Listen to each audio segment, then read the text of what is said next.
The pre-reset civilization did not burn things for energy. The evidence is in the architecture. Buildings of enormous size with no combustion infrastructure scaled to their heating loads. Subsurface systems that suggest energy distribution rather than waste management.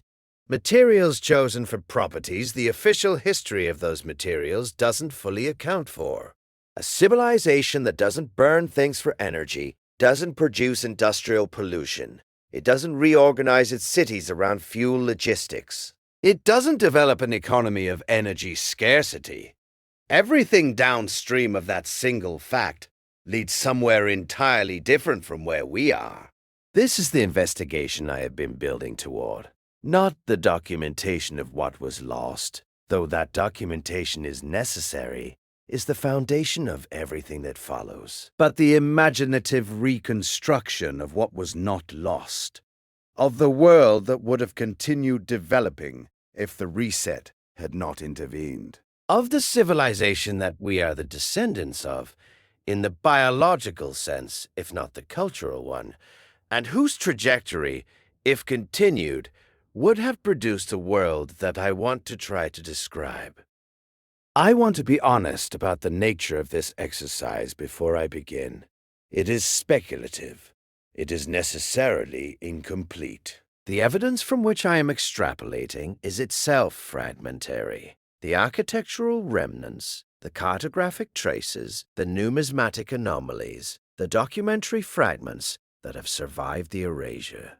From these fragments, I am constructing an extrapolation, an imagining of the direction of development. Not a claim about what would definitely have happened, a claim about what the trajectory of Tartarian civilization suggests would have continued to develop, absent the interruption.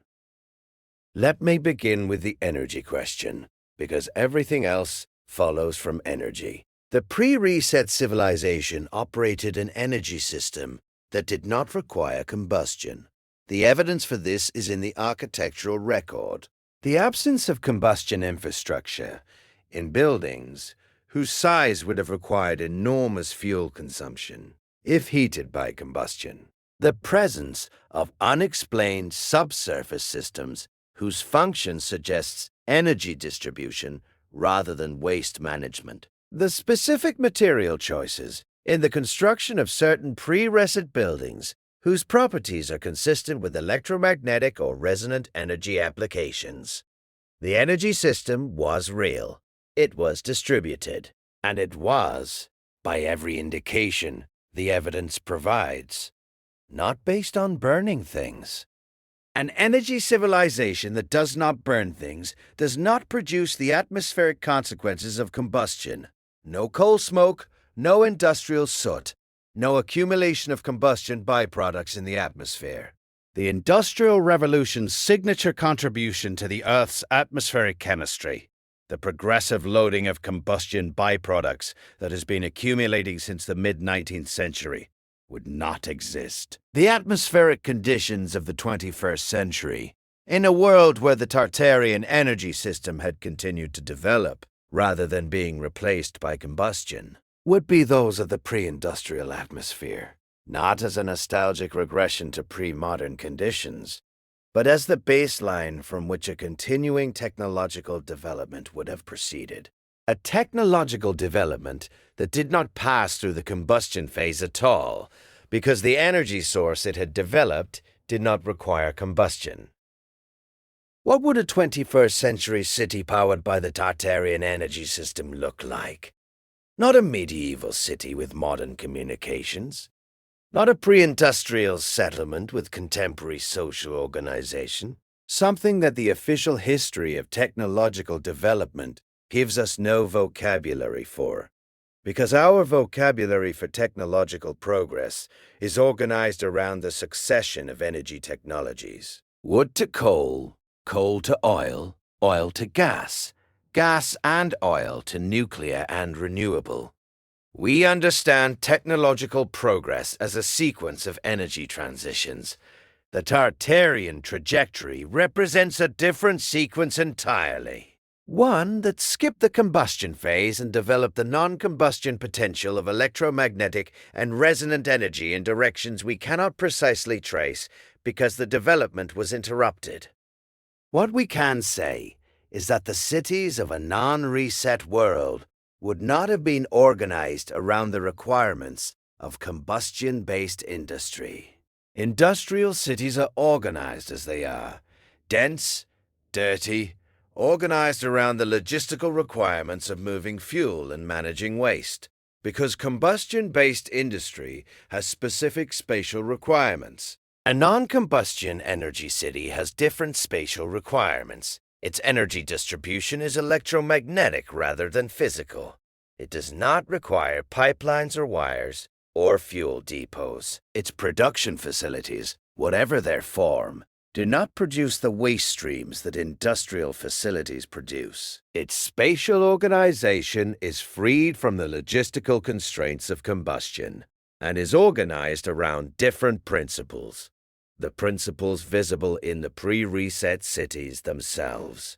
The free public infrastructure, the elaborate public spaces, the generous proportions, the specific relationship between the built environment and the natural landscape. The architecture of the continuing Tartarian city would retain the dimensional philosophy of the pre-reset buildings. The generous ceiling heights, the specific proportional systems, the material choices with their resonant and thermal properties, and it would continue developing in those directions, producing buildings of increasing sophistication in their integration of material properties and spatial organization with the electromagnetic environment they inhabited. Not the glass and steel towers of the post-reset world, whose dimensional philosophy is determined by the structural and economic requirements of steel frame construction and speculative real estate development. Something else. Something whose aesthetic I can gesture toward only by pointing at the best surviving examples of the pre-reset tradition and imagining their development continued rather than frozen in the amber of the inheritance. Period. The calendar would still be the 13-month calendar.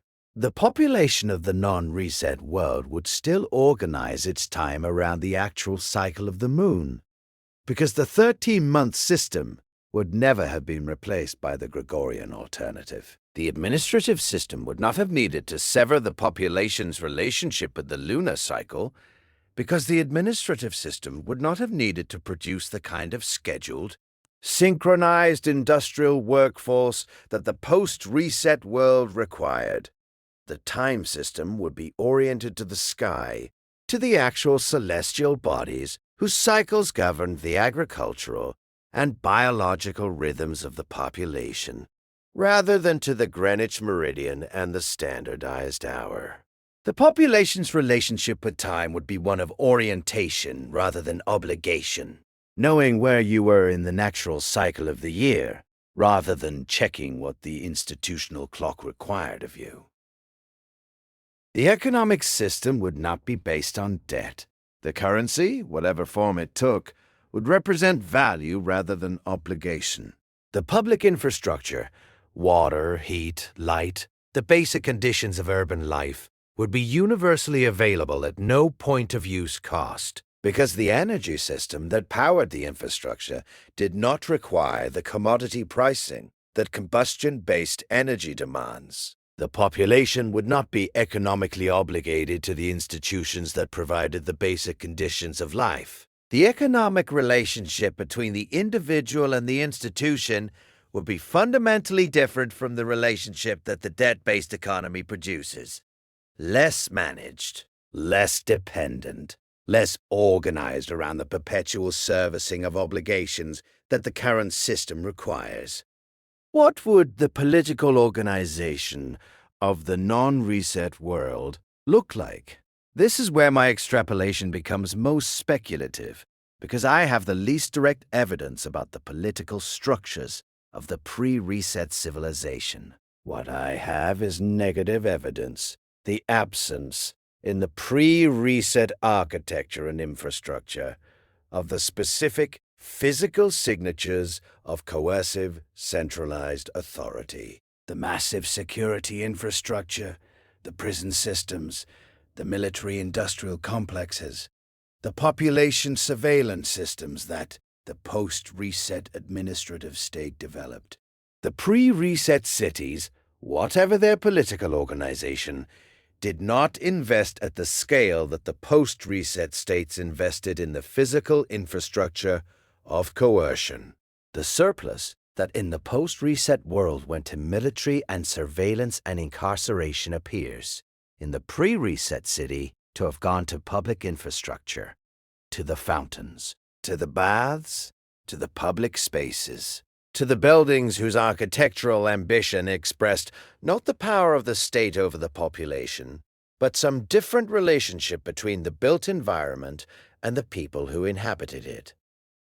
A world in which the basic conditions of life are not scarce, in which energy and water and public facilities are universally available, in which the economic system does not require perpetual growth to service its debts, is a world with a fundamentally different distribution of political power than the world the reset produced. The political structures of coercion, the prison systems, and military establishments, and surveillance apparatus that consume such enormous shares of the post-reset world's resources exist because the post-reset economic system creates, as a necessary consequence of its debt-based operation, the conditions of scarcity and deprivation that generate the social conflict that coercive apparatus is deployed to manage. A non-scarcity system, an economy that does not produce deprivation as a structural feature of its operation, has less need for coercive management. Its political structures would be organized around different problems and would have available for productive use the resources that the post-reset world spends on managing the consequences of its own economic dysfunction. This is the world that was interrupted, not a utopia. I have no reason to believe the pre-reset civilization was free of all conflict or all injustice. Every human civilization has its failures. But a civilization whose material foundation was non-combustion energy, universal public infrastructure, non-debt currency, and lunar calendar temporal organization was a civilization whose structural conditions were fundamentally different from those that the post-reset world has operated under. Different in ways that would have produced over the 2 centuries of development that the reset interrupted. A 21st century world that I cannot precisely describe because I don't have the vocabulary for it. A world that is not our world's past or our world's future, but our world's alternative. The world that was and was not allowed to continue being. We live in the reset world. We inhabit the consequences of the interruption and the buildings that survive from before the reset. With their generous proportions, and their unexplained subsurface systems, and their specific material choices, are the windows into the world that was heading somewhere else. They don't tell us exactly where, but they tell us the direction. And the direction was not this. If the trajectory of Tartarian civilization had continued uninterrupted, non-combustion energy, universal free infrastructure, a non-debt economy, a calendar aligned to the sky. What would the 21st century actually look like? And what would we have to give up to find out? Share your vision in the comments and send this to someone who believes the present arrangement is the only possible one.